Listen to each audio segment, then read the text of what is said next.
Sur la ligne de départ, les coureurs sont prêts pour le top départ de la nouvelle édition du trail nocturne des Portes de Meuse.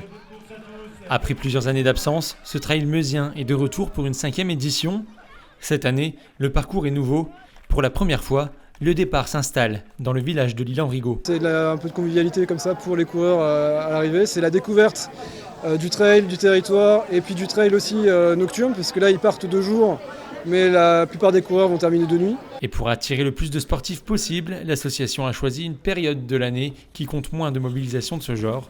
Ils étaient 500 participants ce week-end. Moi je l'ai fait l'année dernière, c'était super. Là ça change de lieu. A priori c'est toujours un peu dans le même esprit, ça reste de la forêt, etc. Donc je pense que ça va être cool. Et il a réussi à motiver les copains, du coup on est là aussi.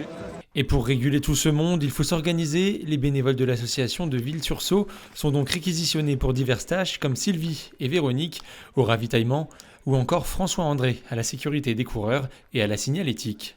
Ça fait des belles vagues de coureurs d'un coup à gérer, à réguler et pour avoir vu les voitures passer au bout d'un moment, le cortège est assez long donc ils ont bien géré là. Le trail nocturne reste avant tout une occasion de mettre en avant le sport en milieu rural. Après un tel succès, tous les acteurs signent pour une 6e édition.